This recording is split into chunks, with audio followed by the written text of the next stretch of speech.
할렐루야. 멜번 한인장로교회 성경통독반에 오신 여러분을 예수님의 이름으로 환영하고 축복합니다. 오늘은 9번째 강의인 사사기에 대해서 알아보겠습니다. 사사기의 히브리어 성경 제목은 세페르 소프팀이며 이는 재판관이라는 뜻을 가지고 있습니다. 여호수아의 죽음 이후에 이스라엘을 통치했던 사람들의 직분에서 나온 제목입니다. 이는 신명기 16장 18절에 모세가 이렇게 이야기하는데, 당신들은 주 당신들의 하나님이 각 지파에게 주시는 모든 성읍에 재판관과 지도자를 두어 백성에게 공정한 재판을 하도록 하십시오 라고 이야기합니다. 여기에서 재판관과 지도자라는 것이 바로 사사를 의미합니다. 그래서 이 성경을 번역한 70인역 또한 이 책의 제목을 재판관들이라는 의미로 크리티아라고 번역을 하였으며, 영어 성경과 한글 성경 Judges 그리고 사사기 또한 동일한 의미로 번역을 하였습니다. 사사라는 이 직분은요, 재판관 그리고 구원자, 특별히 군사 지도자의 의미를 가지고 있습니다. 왜냐하면 대부분의 사사들이 외세 침략에 군사를 이끌고 그들과 전쟁을 하고 그들을 무찌르고 이스라엘에게 다시 구원을 선물해 주는 그러한 구원자 그리고 군사 지도자로서 묘사가 되어 있기 때문에 사사는 재판관이라는 의미도 있지만, 그리고 그 밖에 구원자, 군사 지도자의 의미도 동일하게 가지게 됩니다. 이 사사기의 저자는요, 미상입니다. 사람 이름이 미상이라는 사람이 아니라 알 수 없다라는 의미입니다. 어떤 한 사람이 보고 경험한 것을 기록한 것이 아니기 때문입니다. 유대인 전승에서는 사사기를 사무엘이 썼다라고 말을 하지만, 일부 기록들, 예를 들자면 18장 30절에 나오는 그 땅 사람들이 포로로 잡혀갈 때까지라는 그러한 표현들, 그러한 표현이 바벨론 포로기를 염두에 둔 것이라면 사무엘 이후의 시대에도 이 사사기가 기록되었을 가능성이 있기 때문에 사무엘만이 사사기의 저자라고 보기에는 어려움이 있을 것 같습니다. 이 사사기는요, 하나님의 공의로우심과 통치하심, 그리고 실패의 원인과 하나님과의 교제 회복, 그리고 징벌의 목적이 그냥 벌 주고 심판하는 데 목적이 있는 것이 아니라 이스라엘 백성의 회개와 회복을 목적에 두는 징벌이다라는 것에 기록의 목적이 있습니다. 여러분이 잘 알다시피 사사기에는 이 5가지 패턴이 반복적으로 이렇게 등장을 합니다. 먼저 이스라엘 백성들이 하나님을 배반하고 특별히 우상 숭배를 하게 됩니다. 그러면 하나님께서 이방 나라 중에 하나를 선택하셔서 이스라엘을 침입하게 하십니다. 그래서 많은 구절에서 하나님이 어떤 나라에게 이스라엘을 넘겨주셨다라고 표현을 하죠.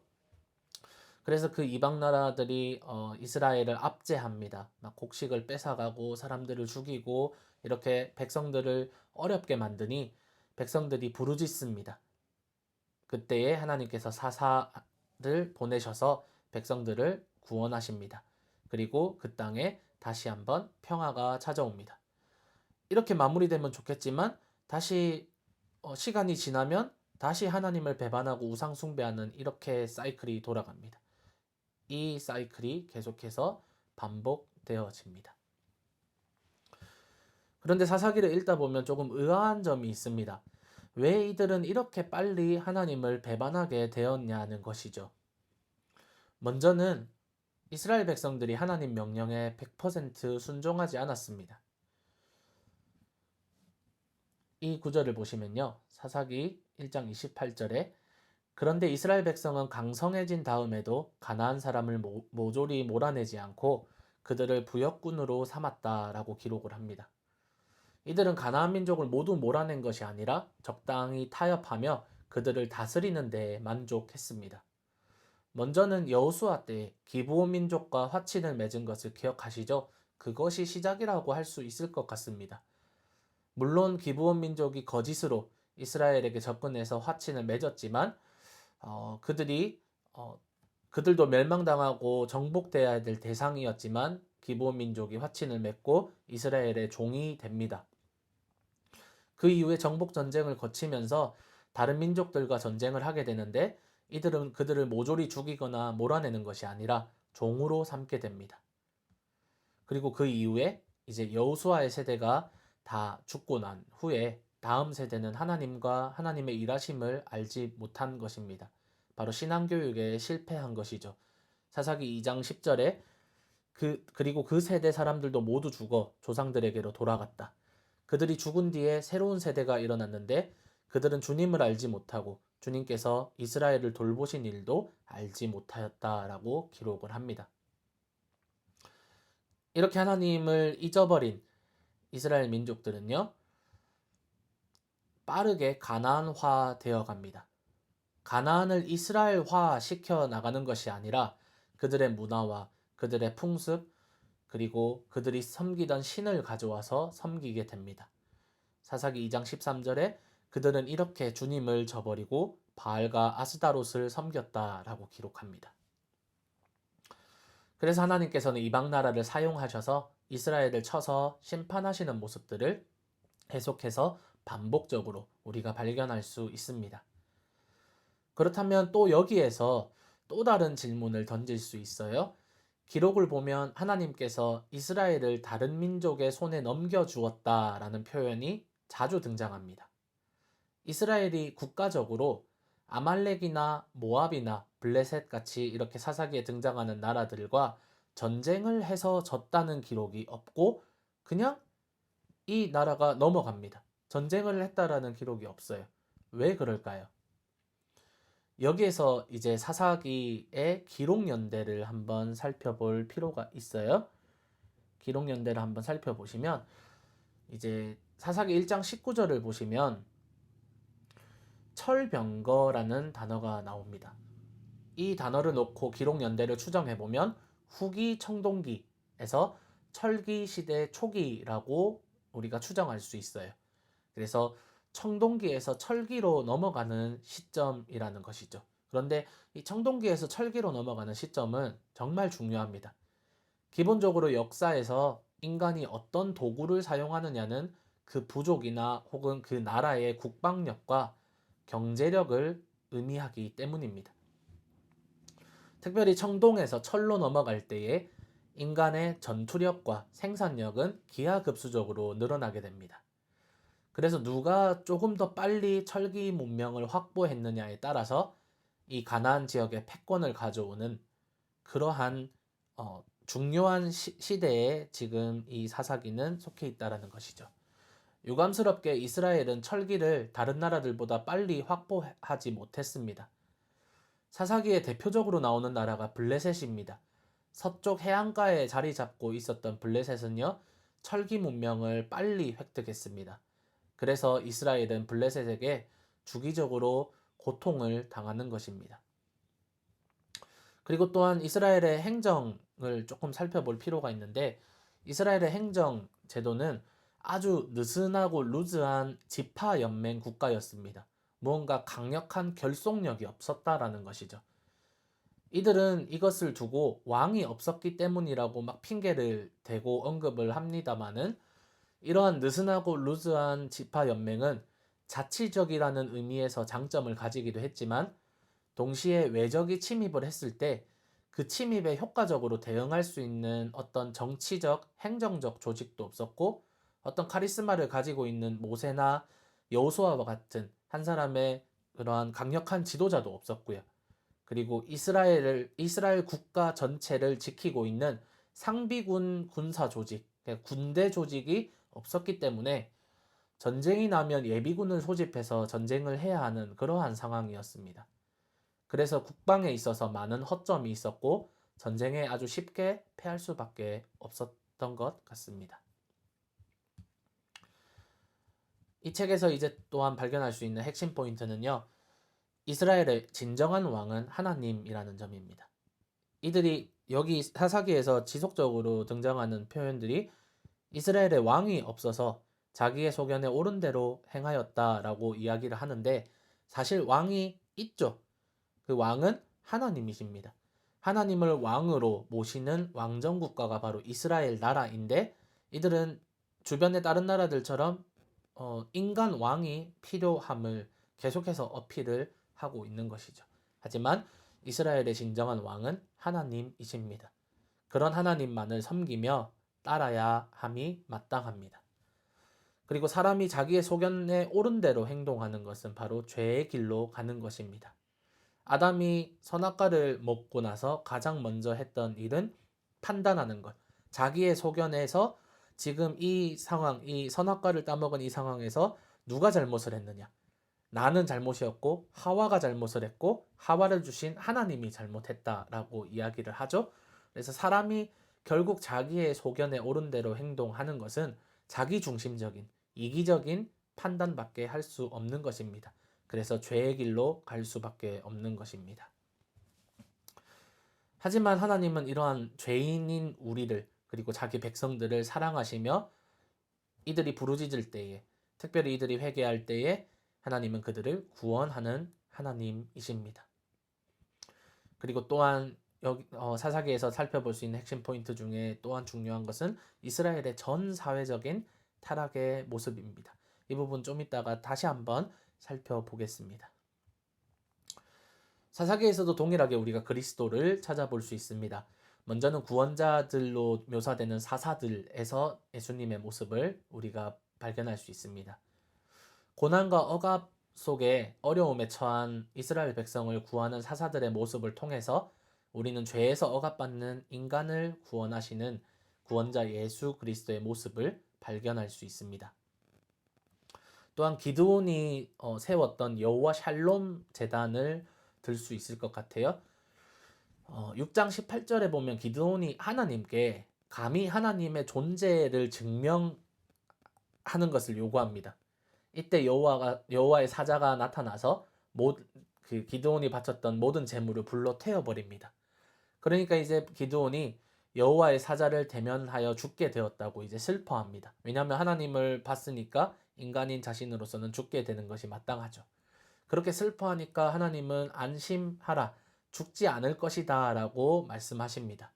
그래서 기드온은 이에 대해서 여호와를 위해 단을 쌓고 그 단 이름을 여호와 샬롬이라고 하는데 이 말은 여호와는 평강이시다라는 뜻을 가지고 있어요. 그런데 예수님께서도 나는 너희에게 세상이 줄 수 없는 평안을 주겠다라고 요한복음 14장 27절에서 말씀하시는데 여호와 샬롬은 곧 예수 그리스도에 대한 예표입니다. 그래서 다르게 이야기하면 그리스도 샬롬이라고도 이야기할 수 있을 것 같습니다. 또한 세 번째로 여호와의 사자입니다. 여호와의 사자가 종종 나타나는데 모세와 여호수아에게 과거에 나타나셨으며 사사들에게도 똑같이 이렇게 나타나시는 여호와의 사자는요 하나님 자신이시며 특별히 구약 시대에 현현하신 성자 하나님이신 그리스도이시다라고 우리가 이해할 수 있겠습니다. 사사기의 내용을 정리해 보면 다음과 같습니다. 가나안을 정복하고 정착하는 내용이 여호수아서에 이어서 이렇게 묘사가 되고 있습니다. 그리고 2장 6절부터 사사들이 활동을 합니다. 그래서 보시면 여기 위에 온니엘부터 온니엘, 에훗, 바락과 드보라, 기드온, 입다, 삼손 이 6부류의 사사들을 대사사라고 부릅니다. 왜냐하면 이들의 서사, 이들의 스토리가 들어가 있기 때문입니다. 이들이 어떻게 사역을 했고 이들이 어떻게 전투를 했느냐가 스토리로 기록이 되어 있기 때문에 이들을 대사사라고 부르고요. 그에 비해서 삼갈, 돌라, 야일, 입산, 엘론, 압돈 이 6사람은요. 그냥 이 이름과 몇 년 동안 이스라엘을 다스렸는지 그러한 간략한 한 절 내지는 2절 정도의 그러한 스토리만 등장을 합니다. 그래서 이 6명을 소사사라고도 부릅니다. 그래서 사사들이 아까 살펴본 대로 5가지 사이클 이스라엘이 하나님을 배반하고 이방 나라가 쳐들어오고 이스라엘이 어려움을 당하니까 부르짖고 사사들이 등장해서 그들을 무찌르고 평화가 오는 이러한 사이클이 이 사사들 지금 12명이 있는데요. 12명을 이 반복적으로 그렇게 12번의 사이클이 등장을 합니다. 세 번째는 무질서와 종교적 타락 사건이 등장합니다. 이 부분은 조금은 생소한 스토리이실 건데요. 먼저 17장 1절부터 18장 31절에 미가라는 사람과 단지파가 우상 숭배를 하는 사건이 나옵니다. 이 미가라는 사람이 이제 레위 지파 사람 한 사람을 사적으로 고용을 해서 자신의 집에 제사장이 되도록 합니다.